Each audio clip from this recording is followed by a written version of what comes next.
Well, Are you ready? Members of the press, this is NASA's statement on the Supreme Court ruling, and they say a victory for Kenya. 2 weeks ago, we moved to the Supreme Court to challenge the declaration of Mr. Uhuru Kenyatta as the winner of the August 8th presidential elections. We moved to the Supreme Court to lay before the world what we believe was compelling evidence of the making of a computer-generated leadership, vifaranga via computer. Now the Supreme Court of Kenya has spoken. This decision is precedent-setting.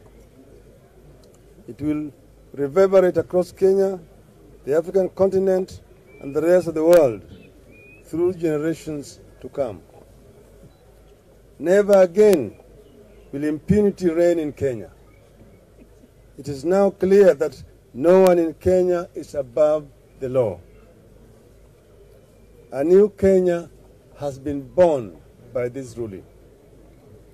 And Kenya is once again leading Africa, as it so often does, with its vibrant democracy, except at election time, and enterprise. Chief Justice David Maraga will always be remembered for setting this exceptional example for all of Africa. Our judiciary now knows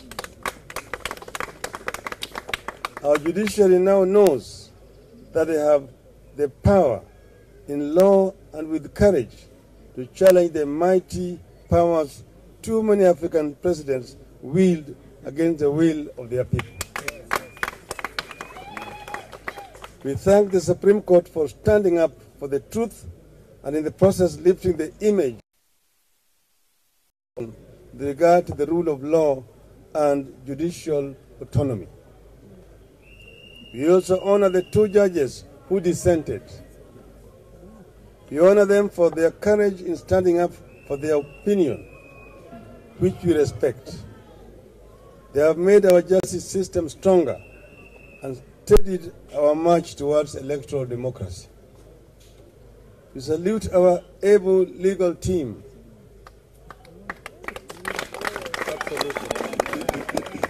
And here I want to thank the young one, Mr. Awele, whose law firm was used to file this petition.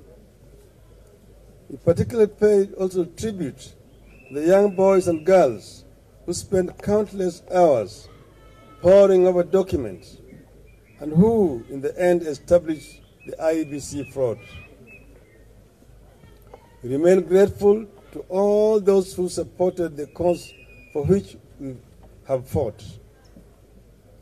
With this courageous verdict, we put on trial the international observers who moved so fast to sanitize fraud. Their role must be re-examined, as it is highly politicized and currently puts status quo and stability ahead of credible elections. It is credible elections alone which will give us peace and stability. Of course, it wasn't always like this.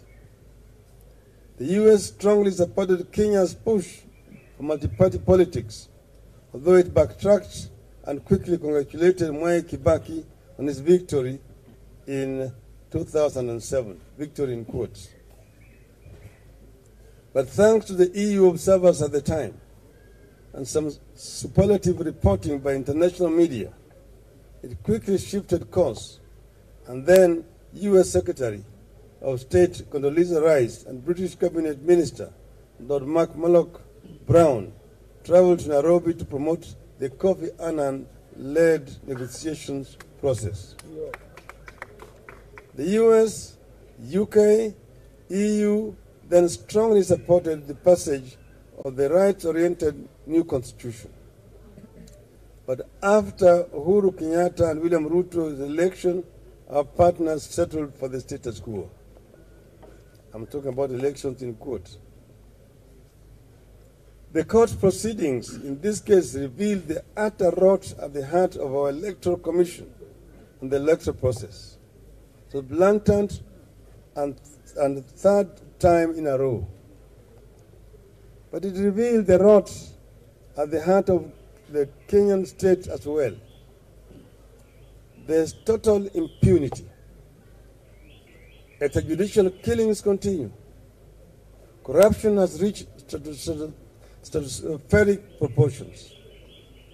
And there is little room for concern with the lot of the poor for whom life gets harder year in, year out. What has transpired today is but the first step in ensuring electoral justice in Kenya. There are more fundamental decisions to be made in the days ahead, including who conducts the next elections. Yes. It is now clear that the entire edifice of IEBC is rotten. Clear evidence shows that the commission was taken over by criminals who ran the the general election, using the technology system, and resulted in a computer-generated leadership for the people. This is not confined to the presidential elections. It affects also gubernatorial, senatorial, women rep, members of parliament, and MCAs. So the so-called Jubilee majority is artificial. It is now also clear that the CEO, Saheb Ezra Chiloba, Directors Immaculate Kasait, Commissioner in charge of ICT, Professor Abdi Yakub Guliye, Head of Legal Affairs, Praxidis Tororei, Mrs. Betty Nyabuto of Operations, and John Muhati of IT were co-conspirators with these criminals. They must face criminal prosecution. Yes. We urge these IEBC officials who have perpetrated a monumental crime against the people to do the right thing and resign. Yeah. It remains clear to us that the real election results were never shared with the people of Kenya, despite years of preparations for this election and billions spent on it. Somebody must take responsibility. Yeah. We will continue demanding that the servers that the IEBC refused to open, despite court orders, be opened. The truth is a critical component of justice. Kenyans must know the truth of what transpired in this election, and that the truth is contained in the servers that IEBC is hanging on to. That if they had opened those servers, there would be no need for us to go for another election, because the servers would have vindicated us and showed who won these elections. The ruling today shows that when there is justice, peace prevails. Yeah. Our country still needs a cure for electoral impunity. As we said about a week ago, the Supreme Court ruling, even as we welcome it, will not bring to justice those who plotted and executed the theft of votes. It will not bring to justice those who murdered Chris Musando in order to steal votes. It will not hold to account those who sought to cow us into submission by unleashing terror in Mathare, Kibera, and Kisumu. Stealing of elections in Kenya is a manifestation of the culture of political impunity, an impunity that the IEBC willingly and gladly participated in. The perpetrators of 2017 electoral theft were emboldened by the fact that those who stole the 2013 elections have gone unpunished. As we said earlier, we saw some of them are the bombers of Kenya, experts in electoral fraud, supervising their second electoral fraud, which has now been brought to naught. a cure has to be found. As a country, we urgently need to discuss how we will conduct the upcoming elections. As IBC itself has said, many changes must be made in the commission before we hold another election. But this cannot be an assignment to be carried out by the commission. Political parties and stakeholders must come together and agree on these changes. We call upon Parliament to adopt a bipartisan spirit in order to expedite reforms that may be required. It is our hope that this development can help us find common ground going forward. We say that we are not afraid of elections. We knew that we won these elections and that we can win them again. We are going to win them again. Yes.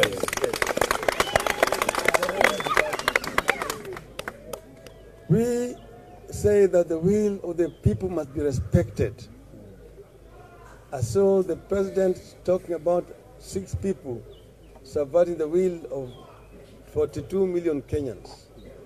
Let him also know that 2 plus another 4 in IBC are 6, and those 6 cannot subvert the will of the people. We have said as NASA we want free and fair elections, and we prepare to go back to these elections. Our people all over the country are celebrating. Kenya today has come to a standstill. Yes. Kenyans are celebrating. If Jubilee had won, Kenyans would be mourning. Yes. But Kenyans are celebrating exit of Jubilee. And the Kenyans are ready to show them the door in 60 days. And these Kenyans will do.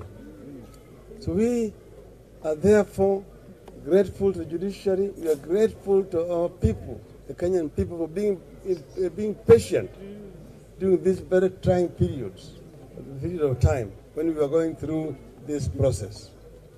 Remember, we had said we may not go to court. We wanted other people to go to court. Then there was that clampdown on AfriCog and the Kenya Human Rights Commission deliberately to muzzle any voice of reason which could have gone to court. So we decided that as the candidates in these elections, we will be the petitioners, with my colleague here, Stephen Kalonzo Musyoka.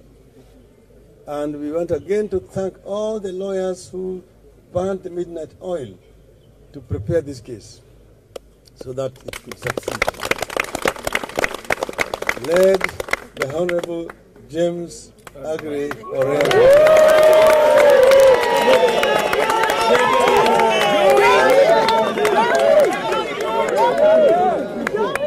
We salute them, salute Otienda Molo. We salute Paul Mwangi. Kongo Omogeni. Firoz Norji.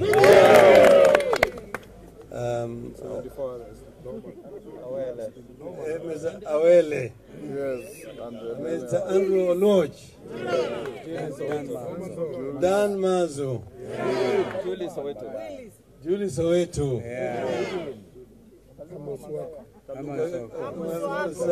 Peter Kaluma. Amos Waku. Willis Otieno. TJ Kajuang. Millie Odhiambo. Norman Magaya.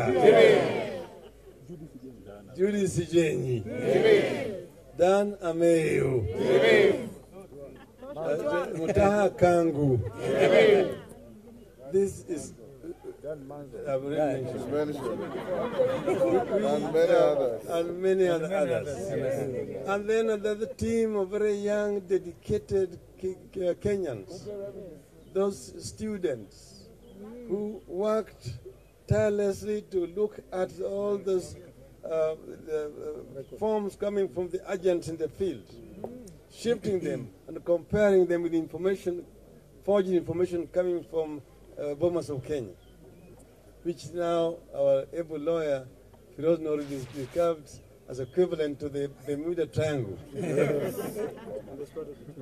So, sisi kama wananasa, tunatoa shukrani kwa Wakenya wote, wale ambao walitupigia kura, wakatupatia ushindi. Ile ushindi ambayo ilikuwa naibiwa na Jubilee. Tunatoa shukrani sana kwa mahakama kuu ikiongozwa na Justice Maraga kwa kusimamia ukweli na kutenda haki kwa Wakenya na kuonyesha mfano kwa bara la Afrika mzima ya kwamba mahakama inaweza kutupilia mbali uchaguzi bandia ya rais.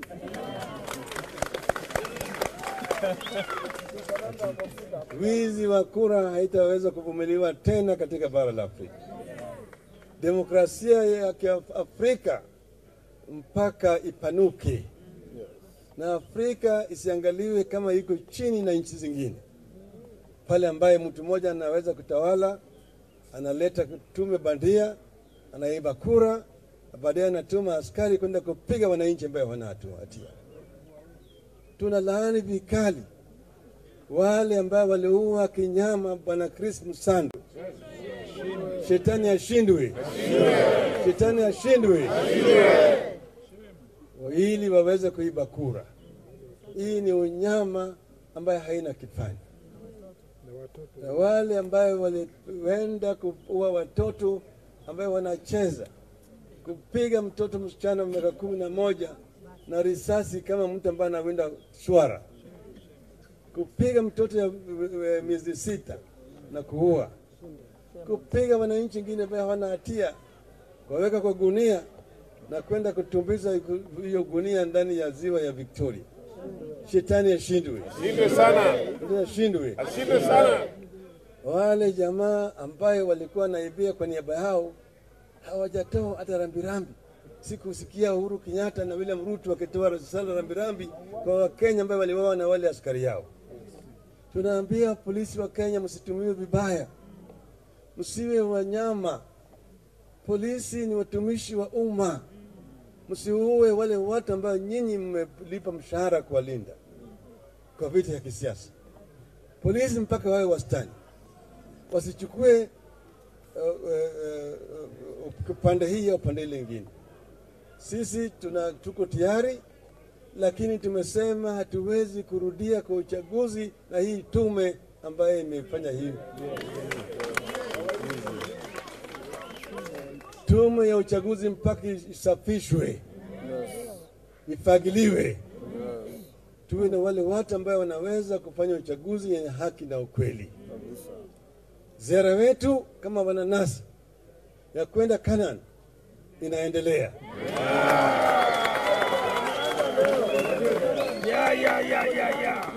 Tarehe 8 tulivuka mto Jordan, tukatembea mpaka mji wa Jericho. Sasa tutaanza safari kutoka Jericho kuingia Jerusalemu, na tuna hakika tutafika Jerusalemu inshallah. Tunatoa pongezi kwa ndugu wetu Waislamu kwa sherehe ya leo, na tunataka Waislamu wawe na furaha, manake leo hii mahakama vile vile imetupatia sisi zawadi kubwa sana.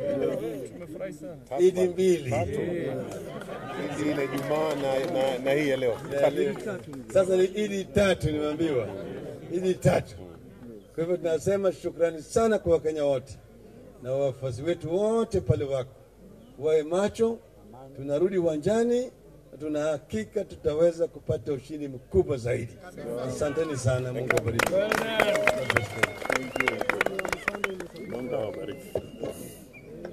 I don't think we need any statement, any questions. That's it. That's it. Perfect. Thank you. Asante.